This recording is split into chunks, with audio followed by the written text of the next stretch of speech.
नमस्कार, बहुत स्वागत है आपका। न्यूज़ 18 का डिजिटल प्लेटफॉर्म आप देख रहे हैं। मैं हूं आपके साथ ऋतु सिंह। लेकिन आज यहाँ बात किसी खबर की नहीं होगी। आज यहाँ बात होगी एक किताब की, जिसका शीर्षक है उड़ चल अपने देश। नाम से ही समझ आ रहा होगा कि इसमें बात हो रही है मातृभूमि की। और इस किताब पर बात करने के लिए मेरे साथ मौजूद हैं इस वक्त अभिषेक चौहान जी। बहुत स्वागत है अभिषेक जी आपका।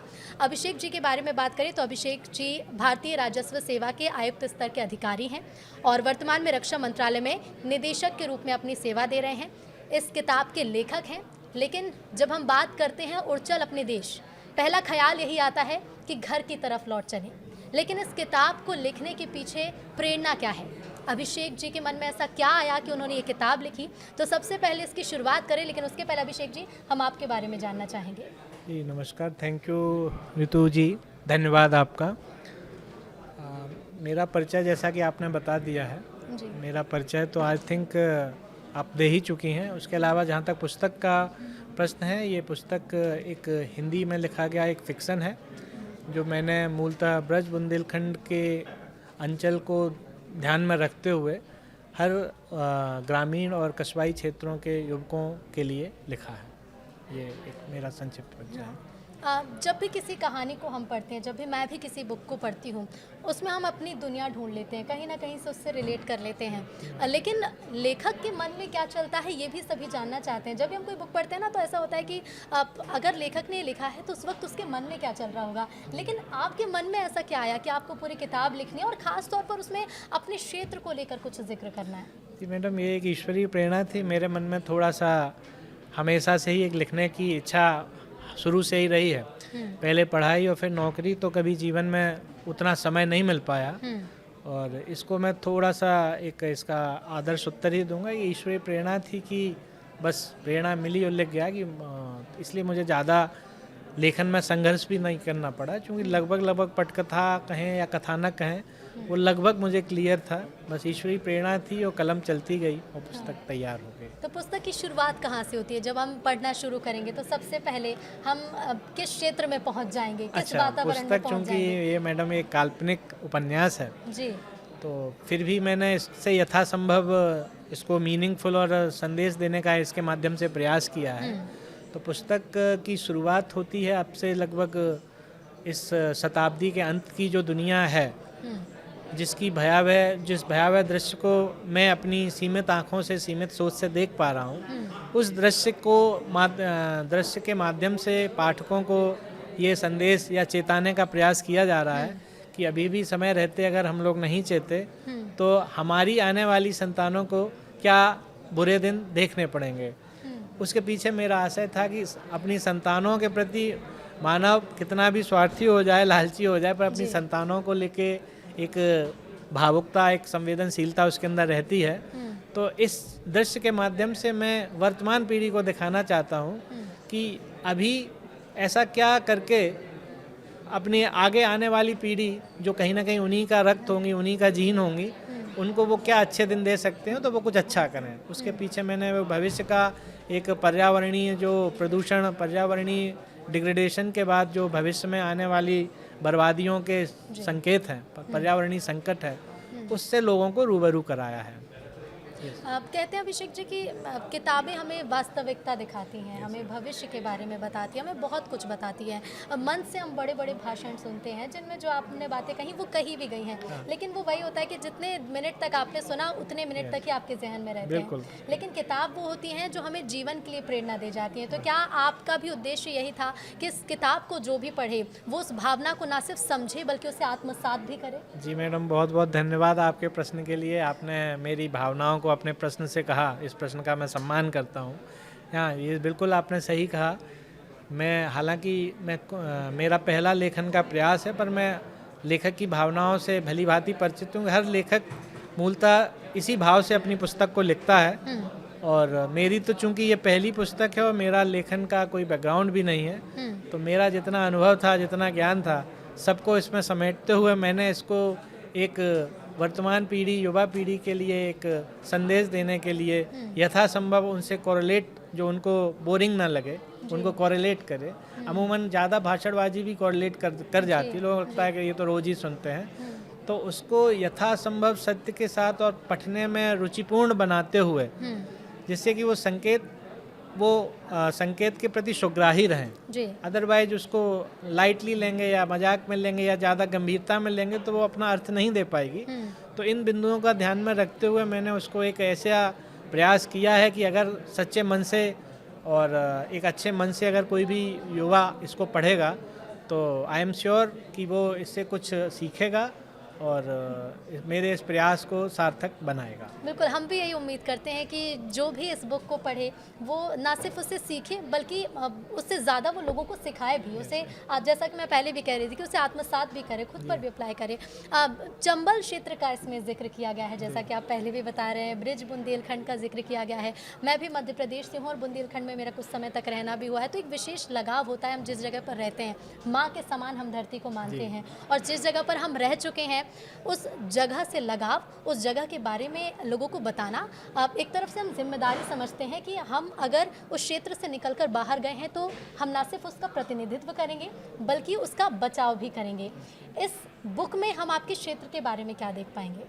जी मैडम, यहाँ पे पहले तो मैं ये कहूँ कि मेरा संबंध मूलतः ब्रज बुंदेलखंड से, भिंड जिले से है। यूँ तो राजनीतिक रूप से पॉलिटिकल एंटिटी डिस्ट्रिक्ट जो है वो भिंड है, जहाँ से मैं बिलोंग करता हूँ, बट मेरा मूल उत्तर प्रदेश में मैनपुरी ज़िले से है। तो मेरे साथ हमेशा मूल कहाँ से हैं ये एक समस्या रही है, और इस बात को मैं मानता हूँ कि जिलों की सीमाओं में, प्रदेशों की सीमाओं के परे जाकर हमें इसको क्षेत्र या अंचल से जोड़ के देखना चाहिए। उस अर्थ में मेरे अंदर का जो व्यक्तित्व है, मेरे जो विचार हैं, वो मैं ब्रज बुंदेलखंड के मुफीद पाता हूँ। उस आधार पे चूँकि मैं लेखक हूँ, मैं कहीं ना कहीं उन भावनाओं से बच नहीं सकता हूँ। तो मूलतः वहाँ के मानस ने, वहाँ के ताने बाने ने मेरे लिए एक प्रेरणा स्रोत का या मार्गदर्शक का काम किया है। बट घोषित तौर पर मैं सुनने वालों को, श्रोतागणों से यही कहूँगा कि घोषित तौर पर ये पुस्तक सिर्फ ब्रज बुंदेलखंड तक सीमित नहीं है, अपितु ये ग्रामीण और कस्बाई अंचल की समस्याओं और उनके मानस को अपने अंदर समेटे हुए है। उन युवाओं को अपने क्षेत्र के प्रति जागरूक और संवेदनशील करने का प्रयास है। अमूमन मैडम ऐसा होता है कि हम लोग अपने क्षेत्र की बदहाली और अच्छाई का जिम्मा सरकार का मान लेते हैं, और बदहाली कुछ कमियां निकाल के बदहाली का ठीकरा भी उन्हीं के सर फोड़ते हैं। बट इस पुस्तक के माध्यम से मेरा ये प्रयास है लोगों तक ये बात पहुंचाने का कि सरकार तो जनता की भावनाओं को ही व्यक्त करती है, पर उससे व्यक्ति खुद में उस जिम्मेदारी से बच नहीं सकता है। व्यक्ति की खुद की जिम्मेदारी है। तो बस इसी आधार पे जब अगर हर व्यक्ति अपने मूल स्थान के प्रति अपनी जिम्मेदारी को या अपने लगाव को महसूस करेगा तो कहीं ना कहीं उसका इनपुट उस जगह को जाएगा, तब वो सरकारी स्तर के प्रयास भी उन चीज़ों को और अच्छे से बढ़ा चढ़ाकर अच्छे परिणाम, दीर्घकालिक परिणाम आएंगे। ये मैंने इस बुक के माध्यम से दिखाने का प्रयास किया। अभिषेक जी, पलायन एक समस्या के तौर पर भी हम देख सकते हैं, एक ज़रूरत के तौर पर भी लेकिन देखा जा सकता है। जो पीढ़ी पलायन कर रही है ये उसके लिए कहीं ना कहीं ज़रूरत भी हो सकती है क्योंकि पहले प्रयास नहीं किए गए, लेकिन उसके बाद उसका किसी भी तरह के प्रयास ना करना ये उस आने वाली पीढ़ी के लिए एक समस्या भी बन सकता है। तो ऐसे में पलायन को लेकर जो लोग वहाँ से निकल चुके हैं उन लोगों में जागरूकता आना कितनी ज़रूरी है कि हम तो यहाँ से निकलकर दूसरे बड़े शहरों में गए हैं, लेकिन हमारे पीछे जो लोग गांव में छूट गए हैं वो शायद गरीबी की वजह से, किसी मजबूरी की वजह से उस क्षेत्र को ना छोड़ पाए हों। आने वाले समय में उस क्षेत्र के लिए हमें कार्य करना है, अपनी मातृभूमि के लिए। ये हर व्यक्ति को समझना कितना ज़रूरी है। जी मैडम, पलायन को तो मैंने अपनी पुस्तक में एक, जैसा कि टाइटल भी उसी के इर्द गिर्द है, तो आपके प्रश्न को जो मैं समझ पा रहा हूँ, आपने तो मेरी भावना को ही अपने प्रश्न से बताया है। इस पर मैं क्या बोलूँ मुझे नहीं समझ में आ रहा है। मतलब पुस्तक, इसके लिए तो पूरी पुस्तक है। पलायन डेफिनेटली कहीं ना कहीं समय की मजबूरी है, लेकिन मजबूरी भर से ही उसको पूरी अनुमति नहीं दी जा सकती। जो अपनी दुर्व्यवस्था को या अपनी जो पलायन का जो दंश है उसको फ्री होल्ड नहीं दिया जा सकता कि वो वर्तमान सामाजिक ताने बाने को छिन्न भिन्न कर दे, और उस पर कोई भी संस्थागत प्रयास भी कारगर नहीं हो सकता है। तो पुस्तक का जो मूल है वो इसी के इर्द गिर्द है, जन चेतना को, एक इंडिविजुअल आदमी को इस बात को महसूस कराना कि ये एक मजबूरी हो सकता है जी। और उसका समाधान करने में भी कितनी पीढ़ियां गुजर जाएंगी, किसी को पलायन न करना पड़े, वो कभी समय आएगा या नहीं आएगा इस पर भी मैं कमेंट नहीं कर सकता। पर वर्तमान परिस्थिति में वर्तमान पीढ़ी के लिए चूंकि ये पुस्तक लिखी गई है तो उस पीढ़ी से मैं कहता हूँ समय की मजबूरी थी, ठीक है पलायन हुआ, लेकिन उस पलायन हुआ रोजी रोटी के लिए, उस रोजी रोटी की कवायद के समानांतर भी ऐसा बहुत कुछ है जो जिम्मेदारी महसूस होने के बाद हम लोग बड़े आराम से कर सकते हैं। हम नहीं चाहे, मैं खुद एक प्रगतिशील सोच का मानता हूँ, स्वयं को हूँ भी कुछ हद तक। मैं मानता हूँ कि ऐसा कहीं नहीं कि इसमें अमूमन एक मेरे मित्र ने कहा ये तो बड़ा पोंगापंथी बात है कि मतलब पलायन नहीं तो क्या करें, कैसे भूखे मर जाएंगे। मैंने कहा नहीं ऐसा बिल्कुल नहीं है। बुक में सब कुछ छोड़ने की बात नहीं कही गई है। बुक में नायक के माध्यम से एक अतिवादी अप्रोच जरूर दिखाई गई है, बट उसकी एक मध्यमार्गी अप्रोच है कि आप जहाँ कहीं भी हैं वहाँ मानसिक रूप से भी अगर आप इस बात को महसूस कर रहे हैं, अपना लगाव वहाँ से महसूस कर रहे हैं, तो आपके हिस्से का कंट्रीब्यूशन उस क्षेत्र को मिलेगा। मैं इस बात का प्रबल समर्थक हूँ और हर व्यक्ति के लिए वो उसका स्वरूप, उस समर्थन का, मदद का स्वरूप वेरिएट हो सकता है। It may vary from person to person, but once he is having that sort of feeling in his mind, that is sufficient. Definitely फिर वो अगर सोचेगा तो वहाँ से टच में रहेगा, तो वहाँ की चीज़ों को वो समझ पाएगा, अपना कंट्रीब्यूशन दे पाएगा। बिल्कुल। अभिषेक जी, जब आप पलायन की बात कर रहे थे तो जैसे हम बुक पढ़ते हैं ना तो अपनी ही दुनिया में चले जाते हैं। उस वक्त मेरे मन में ये चीज़ें चल रही थी कि भले ही लोग पलायन कर जाएं, लेकिन क्योंकि हमारा देश संस्कृति का देश है और हमारी संस्कृति, हमारी विरासत, हमारी धरोहर ही है जो हमें अपने क्षेत्र में वापस लाती है। चाहे वो त्यौहार के जरिए हो, चाहे शादी जैसे समारोह हो, यही एक जरिया है जिसके माध्यम से हम अपने लोगों तक पहुंचते हैं और उन चीज़ों को दोबारा जीते हैं। तो आपकी किताब में संस्कृति को, खासतौर पर क्षेत्रीय संस्कृति को कितनी प्राथमिकता दी गई है? जी मैडम, मैंने अभी पुस्तक जब आप पढ़ेंगे, आई होप आपको अच्छा लगेगा। अगर आप एमपी से ही हैं तो उसकी जो मैंने जो प्रस्तावना लिखी थी या जो उसकी शुरुआती पुस्तक शुरू होने से पहले जो लेखक अपना लिखता है, उसमें भी मैंने इस बात को स्पष्ट किया है पाठकों को, जिससे उसकी समरी क्लियर हो जाए कि ये अमूमन जो ग्रामीण क्षेत्रों का जो मानस है वो चाहे अनचाहे कहीं ना कहीं एक हीनता का भाव घर कर जाता है। चूँकि वर्तमान में जो वांछनीय है, जो अभीष्ट माना गया है, वो भौतिक चमक दमक को माना गया है। इस आधार पर भौतिक जो ग्रामीण अंचल का युवा है वो अपने अभीष्ट की प्राप्ति करना चाहता है, कि वो भी चाहता है कि उसके पास एक लग्जरी लाइफ की हर साजो सामान हो। तो इस तर्ज पे कुछ हो जाएगा, पैच हो जाएगा। अभी आप क्या बोले थे क्वेश्चन में भूल गया। मेरा वही था कि संस्कृति में, मतलब संस्कृति उसी तर्ज पे, यस, उसको मैंने बड़ा गंभीरता से लिया है। अपने सार में भी पुस्तक की प्रस्तावना या शुरुआत में भी उसको स्थान दिया है। इसीलिए वह हर व्यक्ति के अंदर अपने मूल क्षेत्र, मूल स्थान या जन्म स्थान के प्रति गौरव के भाव का संचार करना बहुत जरूरी है। अगर वो गौरव आएगा तो वो संस्कृति के प्रति अपने आप जागरूक होगा और उसका ही एक वाहक बनेगा, उसका ही एक प्रस्तावक या प्रचारक अनजाने में बन जाएगा। और हर व्यक्ति अपने अपने अंचल का, चूँकि भारत एक संस्कृति और भारत सांस्कृतिक विविधता का देश है, यहाँ ये बात कहना कि सब एक ही सांचे के ढले हुए हैं या एक ही व्यक्ति एक ही विचार से संचालित होते हैं, ये कहना थोड़ा बेईमानी होगा। तब मेरे अनुसार मुझे लगता है कि हर सांस्कृतिक अंचल से जुड़े हर व्यक्ति का किसी न किसी सांस्कृतिक अंचल से जुड़ा हुआ है। भारत चूंकि बहुत संस्कृतियों का एक समूह है, साउथ में, चेन्नई में, आंध्रा में, केरल में, जहाँ की भाषा, कल्चर, सोच विचार, रहन सहन, खान पान सभी कुछ हमसे अलग है। वहाँ का आदमी लाख चाहने पे भी न तो उतना हमसे अटैच हो सकता है, ना ही यहाँ के समाज की लिए उतना अच्छा कारगर रूप से सोच सकता है, वो एग्जीक्यूट कर सकता है। जिसने जिया है, समस्या समझी है, तो मुझे लगता है कि वो तो करेगा ही करेगा। बट जो वहाँ का है वो संस्कृति पर गर्व करेगी। Yes, I am from Chambal, I am from Braj, I am from Bundelkhand. इसके बाद उसके अंदर जब वो गौरव का भाव आएगा तब वो उस बात को पहले तो खुद आत्मसात करेगा, फिर अनचाहे जाने में ही उसकी गतिविधियों का एक हिस्सा, उसके जीवन का, उसकी ऊर्जा का एक हिस्सा, एक समय उसके उस क्षेत्र के चिंतन के इर्द गिर्द गुजरेगा, जो अपने आप फिर क्रिया में परिणत होने लगेगा।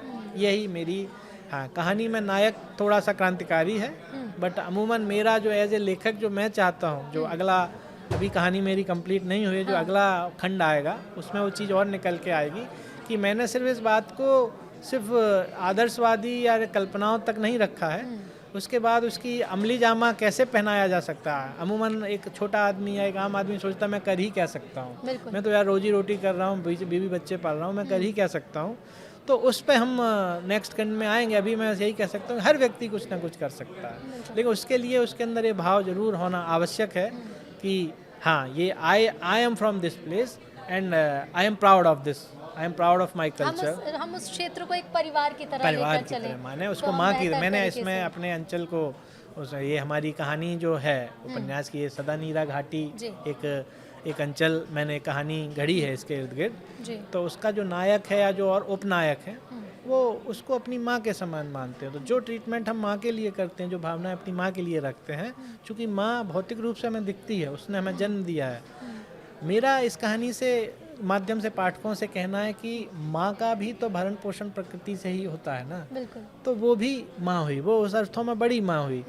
तो उसके लिए हमें, मतलब लोग कहते हैं कि हम जुड़ाव रख के करें क्या, मैं मानता हूँ कि वही हमारा एक कर्म है, हमारा पुरुषार्थ है कि हम उस क्षेत्र के प्रति जागरूक रहें, वहाँ की इतिहास के प्रति जानकारी रखें, संस्कृति के प्रति गौरवान्वित रहें, और फिर उसके बाद उस क्षेत्र के आसपास नज़र रखते हुए अपना एक विचार बनाएं, और उस विचार को जहाँ जिसके सामने रख के हम बात रख सकते हैं। कोई गलत चीज़ है तो अपडेट करना, हर चीज़ है आजकल मेरा इसमें पर्यावरण पर चूँकि बहुत जोर है, तो हर क्षेत्र में कहीं ना कहीं पर्यावरण की अनदेखी हो जाती है। हर चीज़ के लिए अमूमन एक कल्चर है कि पत्रकारों में कई बार, सॉरी टू से, कई बार मीडिया भी कई बार किसी व्यक्ति विशेष या संस्थाओं को दोषी बनाने लगती है। कुछ हद तक ठीक भी हो सकता है, कई जगह कोई दोषी भी हो सकता है, लेकिन जनरली अगर अल्टीमेटली तो पर्यावरण के उसमें कुछ व्यक्तियों विशेष का लालच ज़्यादा महत्वपूर्ण होता है।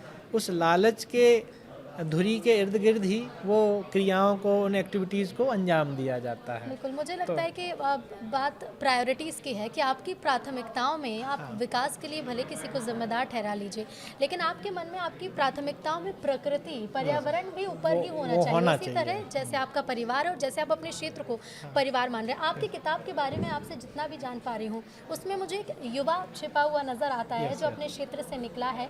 उसने कुछ लोगों को पलायन करते देखा, उसने अपनी पढ़ाई की, उसके मन में ये सपना था कि उसे इन सारी चीज़ों को सहेज कर आगे बढ़ना है। वो कई क्षेत्रों में रहा, और जब दूसरे लोग उसके क्षेत्र में आए, उसका क्या प्रभाव रहा या क्या चीज़ें नहीं हो पाई, उन सभी का जिक्र हमें इस पुस्तक में देखने को मिलेगा। आपने तो बिना पढ़े ही मैडम सारा पुस्तक समझ लिया है। I am very impressed of this, जो आपका reading, you must be a good reader, या you are a good, just like you grasp the crux of story in a very short time. Thanks for that.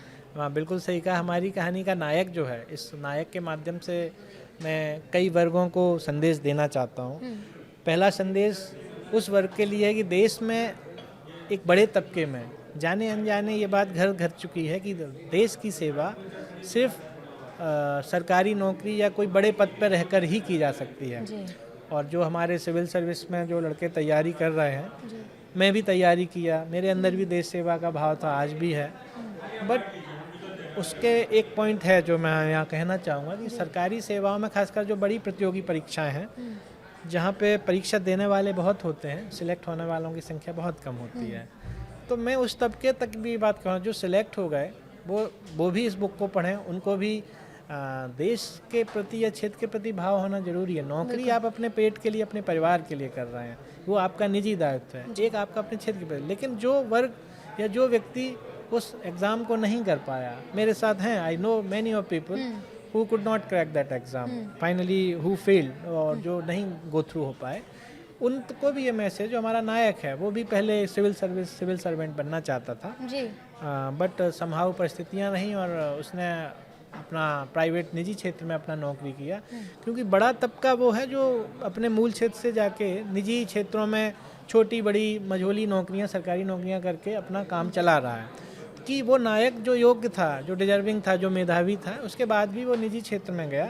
तो निजी क्षेत्र में who is doing excellent, तो वो मेरा हर उससे ये कहना है कि आप जहाँ भी हैं उसके बावजूद भी आप बहुत कुछ कर सकते हो। तो कहानी के माध्यम से यही दिखाया गया कि पहला कि सिर्फ सरकारी बड़ा पद ही देश सेवा के लिए एकमात्र उपलब्ध विकल्प नहीं है। आप जहाँ भी हैं वहाँ कर सकते हैं, आप भी देश सेवा कर सकते हैं, मैं भी कर रहा हूँ, आप भी कर रहे हैं।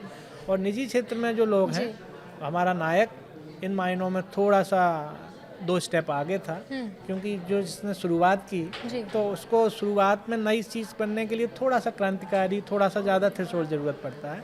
तो वो अपना वहाँ का सेटअप हटा के चीज़ों को यहाँ करता है, जो हम अपने अगले भाग में दिखाएंगे। आखिर एक व्यक्ति अकेला कुछ नहीं कर सकता है, एक लाइक माइंडेड पीपल्स का ग्रुप ऑफ पीपल कर सकता है। अकेला चना भाड़ नहीं फोड़ सकता है, एक कहावत है हमारे MP UP में चलती है।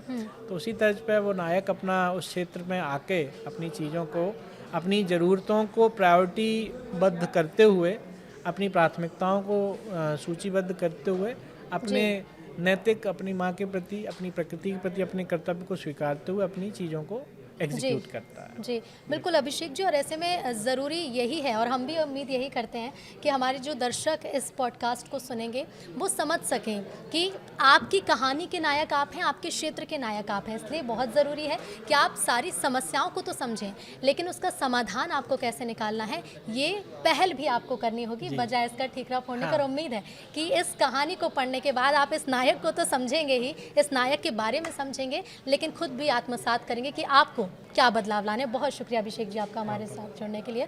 और इसी के साथ फिलहाल इस पॉडकास्ट में इतना ही। नमस्कार।